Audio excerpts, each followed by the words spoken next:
देखकर वो सब भारतीय जनता पार्टी को ज्वाइन कर रहे हैं। पट्टे जो है उनको नियमितीकरण कर दो, गरीब लोग हैं उनको नहीं हुआ, हमसे वादा किया गया छुट्टी हमारी। कांग्रेस से दलित विमुख हो रहा है, क्यों हो रहा है? हरिद्वार हो चुका है, अब हम बस पर सपा मुक्त में लगे हुए हैं। चलो एक पूर्व मुख्यमंत्री हरीश रावत के करीबी माने जाने वाले वरिष्ठ कांग्रेस नेता आज भाजपा में शामिल हो जाएंगे। अपने काफिले के साथ वह देहरादून रवाना हो गए। वहीं उनके भाजपा में शामिल होना कांग्रेस के लिए बड़ा नुकसानदायक माना जा रहा है। ज्वालापुर विधानसभा क्षेत्र में सक्रिय रहे वरिष्ठ कांग्रेस नेता इंजीनियर एसपी सिंह ने भी आखिर कांग्रेस को अलविदा कह दिया। दलित समाज में अच्छी पकड़ रखने वाले एसपी सिंह अब भाजपा के साथ नजर आएंगे। पूर्व जिला पंचायत अध्यक्ष सुभाष वर्मा के साथ वह देहरादून स्थित भाजपा मुख्यालय रवाना हो गए। एसपी सिंह के साथ सैकड़ों समर्थक भी देहरादून गए हैं। फिलहाल एसपी सिंह ने कहा कि मोदी और योगी सरकार की नीतियों और योजनाओं से प्रभावित होकर वह भाजपा में शामिल हुए हैं। वहीं सुभाष वर्मा ने कहा कि भाजपा में आज देश के अधिकतर लोगों की आस्था है और 2024 में वह फिर से सत्ता में आ रही है। उनके साथ समर्थकों शामिल रहे। हरिद्वार जिले से लगभग कितनी ज्वाइनिंग अभी तक हो चुकी है, कितना आंकड़ा? भैया पंचायत चुनाव से लेकर आज तक कांग्रेस मुक्त हरिद्वार हो चुका है, अब हम बस पर सपा मुक्त में लगे हुए हैं। चलो मैं सिर्फ इतना ही कहना चाहूँगा, आज देश बदलाव की तरफ जा रहा है और जो विकास को पहचानने वाले लोग हैं, जो जानते हैं, उनको बदलाव को एक्सेप्ट करना चाहिए। और जो विकास देश के अंदर हो रहा है, कि अभूतपूर्व विकास है देश के अंदर, उसमें सहभागी बनना चाहिए। उसी के लिए हम लोग भी उसमें सहभागी बनने के लिए, विकास में और इस बदलाव को पकड़ने के लिए हम लोगों ने बीजेपी को ज्वाइन किया है। मैं ये डिस्कशन का पॉइंट है नहीं, क्योंकि उस चीज़ का मुझको मालूम है कि किस किस प्रकार से मिला। मैं सीनियर क्लास 1 ऑफिसर था और विदेश में पोस्टिंग थी। जब मैंने ज्वाइन किया 34 साल की उम्र थी, बच्चे बहुत छोटे छोटे थे। Nobody is having courage to leave senior class 1 job and join politics. मैंने उस टाइम ज्वाइन किया था बिना किसी इंटरेस्ट के, और पार्टी की 30 साल तक सेवा की। जब भी जीतने का चांस आया मेरा, अगर आपने इस क्वेश्चन पूछा इसलिए मैं बोल रहा हूँ, उसी टाइम पे मेरे को डिक्लाइन किया गया। Basically they were never interested that कि कोई शेड्यूल कास्ट में से लीडरशिप उभर के आए। देखिए, बेसिकली एक चीज़ आपने एक सवाल पूछा, मैंने उसका जवाब दे दिया। This is to be explored. Basically हमने ज्वाइन किया है आज एंड हम उस स्ट्रीम में साथ आ रहे हैं एंड मुझे उम्मीद है कि हम अपनी जगह बनाएंगे। अच्छा, ज्वालापुर विधानसभा में सर अभी क्योंकि डिफीट हुई थी बीजेपी की, तो उसको आप कैसे आगे लेकर अभी चलेंगे वहाँ पर, क्योंकि अभी ज़रूरत है? मैं आपको बता देना चाहता हूँ, ज्वालापुर विधानसभा में करीब करीब 81% पोल हुआ था। मैंने आप लोगों को जो आंकड़े बताए, आप देख लेना, उनमें एक एक फिगर बिल्कुल करेक्ट थी, पार्लियामेंट की भी और उसकी भी, जो मैंने आप लोगों को बताई थी। 13,343 वोट से हम लोग हारे हैं वहाँ पे।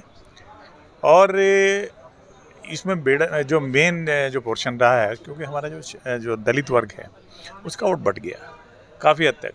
अगर हम वहाँ पे कैंडिडेट कोई और होता उनका, बीजेपी का, मैं क्रिटिसाइज नहीं करना चाहता, थोड़ा सा जो है कुछ कहीं ना कहीं कुछ तो रहा होगा, जिस वजह से थोड़ा सा जो हमें वहाँ पे करना था, कुछ काम धाम थे, उन चीज़ों को परस्यू शायद न हो पाई हूँ।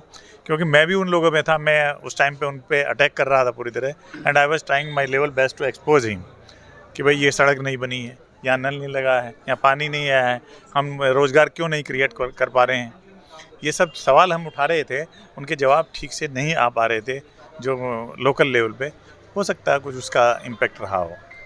देखिए, आज ये सिर्फ एजम्पशन है कि क्या होने वाला क्या नहीं होने वाला, क्योंकि जो दलित पॉलिटिक्स है वो पहले तो बीएसपी डोमिनेटेड पॉलिटिक्स रही है, उसके बाद सेकंड चॉइस दलित की जो रही है वो कांग्रेस की रही है। परंतु आज की तारीख में कांग्रेस से दलित विमुख हो रहा है, क्यों हो रहा है? कई ऐसे कारण रहे हैं। हम लोगों ने कई पॉइंट दिए पहले कांग्रेस सरकारों को कि इनको इम्प्लीमेंटेशन होना चाहिए। हमने उनसे कहा कि श्रेणी 3 और 4 के पट्टे जो है उनको नियमितीकरण कर दो, गरीब लोग हैं, उनको नहीं हुआ, हमसे वादा किया गया, चिट्ठी हमारे पास है। हमने कहा कि 5 करोड़ तक के जो रोज़गार हैं उनमें 15% आरक्षण दे दीजिए इनमें, और उनमें should not be any EMD for those people. वो उन्होंने माना, परंतु उसको किया नहीं है। उससे करोड़ों लोगों के लिए रोज़गार डेवलप हो सकता है देश के अंदर, अगर वो किया जाए तो। क्योंकि कुछ लोग, बड़े लोग जो है बड़े कॉन्ट्रैक्ट ले जाते हैं, उसको if you bifurcate it in small piece, तो 5 करोड़ तक के लोग छोटे छोटे काम सभी लोगों को मिल जाएंगे, तो काम जल्दी भी होगा, ज़्यादा मैन पावर को जॉब भी मिल जाएगी। ये नहीं हुआ, ये हमसे वादा किया गया।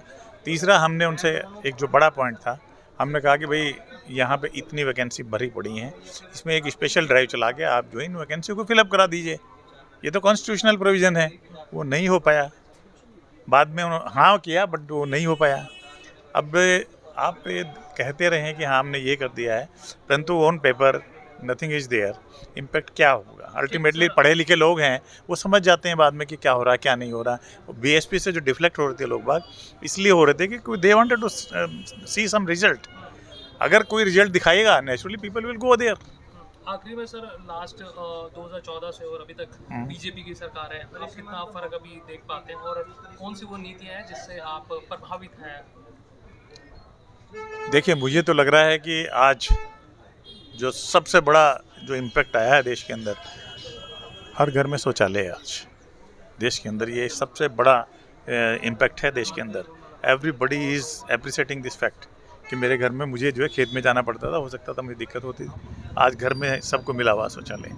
ये मोदी जी का एक बहुत स्वच्छ भारत का सबसे बड़ा सपना लोगों का पूरा किया है उन्होंने। और गरीब के लिए इतनी कल्याणकारी योजनाएं अब लेके आ रही है सरकार, अगर उनको पूरी तरह से इम्प्लीमेंट कर दिया गया बेसिकली ऑन ग्राउंड, तो there is nothing that why schedule caste will not come with them. आप वो इमेज बदलने में ये व्यक्ति के ऊपर डिपेंड करता है। परसेप्शंस बदलते हैं व्यक्ति टू व्यक्ति के ऊपर। आज ये कहीं हैं, इनके हिसाब से अलग परसेप्शन होगा, इनके हिसाब से अलग होगा, इनके हिसाब से अलग होगा, मेरे हिसाब से अलग होगा, चौधरी साहब के हिसाब से अलग होगा। कुछ कौन कहाँ बैठा है उससे फ़र्क पड़ता है। सर, एक के बाद एक ज्वाइनिंग हो रही है और आपका नाम सबसे ज़्यादा आगे अभी चल रहा है हरिद्वार जिले में। ज्वाइनिंग को लेकर, लोगों को लेकर आप आ रहे हैं, तो क्या कहेंगे? इसीलिए आप जो दूसरी पार्टी है कांग्रेस और बीच बसपा, उसमें गए थे। आज देश में माहौल चल रहा है कि माननीय मोदी जी की नीतियों से प्रभावित होकर अलग दलों से जितने भी लोग हैं और अपने दलों से त्रस्त होकर उनकी कमियां देखकर वो सब भारतीय जनता पार्टी को ज्वाइन कर रहे हैं। और भारतीय जनता पार्टी भी खासकर मुझे तो लगता है कि एक बहुत बड़ा वर्ग जो अलग गिना जा रहा था, वो अब भारतीय जनता पार्टी की तरफ आ रहा है। अब देखिए, आप पहले हरिदास जी हैं, 3 बार के विधायक रहे हैं। उन्होंने जो पूरी राजनीति की है वो बहुजन समाज पार्टी में की है, लेकिन उन्होंने समय को देखकर और जिस तरह देश में विकास चल रहा है उसमें अपनी भागीदारी करने के लिए उन्होंने भारतीय जनता पार्टी को ज्वाइन किया। आदित्य ब्रजवाल जो बसपा के प्रदेश अध्यक्ष रहे हैं, उन्होंने भारतीय जनता पार्टी को ज्वाइन किया। चले गए थे हमारे भाई सुबोध भाई, फिर वापस आए, उन्हें लगा कि यहीं बेहतर है।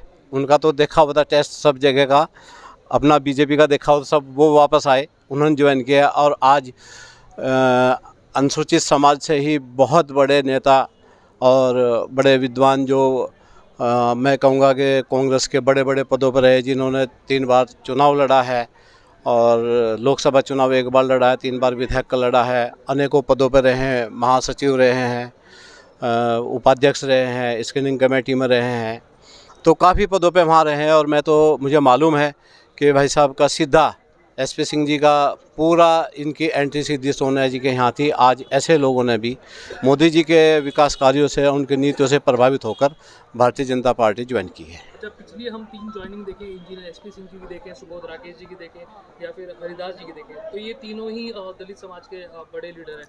तो क्या आप अपॉर्चुनिटी प्रोवाइड कराना चाह रहे हैं? क्योंकि जैसे सर ने कहा कि जब भी मेरा जीतने का नंबर आता था तो मुझे टिकट नहीं मिलता था या कुछ ऐसी चीज़ें हो जाती थी, तो क्या अपॉर्चुनिटी बन रही है? ये अपॉर्चुनिटी आप लोग बनाना चाहते हैं अभी लोकसभा चुनाव में और दलित लीडर्स को लाकर? नहीं, मैं देख रहा हूँ कि जो एक शांत स्वभाव के लोग हैं और जो सभ्य और सौम्य हैं, मैं चाहता हूँ कि वो साथ में रहकर भारतीय जनता पार्टी में उनका स्थान है, बाकी कहीं है नहीं। वहाँ तो दंगे किस्म के लोगों की जगह है और ऐसे विद्वान व्यक्तियों की जगह भारतीय जनता पार्टी है, यहीं पे ठीक रहेंगे। इनका जो स्वभाव है वो भाजपा से ही मेल खाता है। हमारा परिवार और सुदृढ़ हो रहा है और सुदृढ़ परिवार तो अच्छा ही लगता है। जो इनका अगर आप भूतकाल देखें और इनके कार्य देखें और पब्लिक से इनका जो जुड़ाव रहा है और कार्य इन्होंने जो किए हैं, उससे हम समझते हैं कि हमें अच्छा खासा लाभ होने की संभावना है। और हमारे लिए तो जो भी जितना भी मिले वही हमारे लिए महत्वपूर्ण है, और इंजीनियर साहब के नेतृत्व में मिले तो उससे तो बड़ी बात और क्या हो सकती है। देखिए, पहला तो हमारा नारा ही 5 लाख का है। हमारे तो जो प्रत्याशी हैं माननीय त्रिवेंद्र सिंह रावत जी, उन्होंने ही कहा है कि 5 लाख से ज़्यादा वोटों से जीतना है, तो उसमें आप खुद ही अंदाज लगा सकते हैं कि कितने बड़े कंट्रीब्यूशन की ज़रूरत है और कितना वहाँ से मिल पाएगा।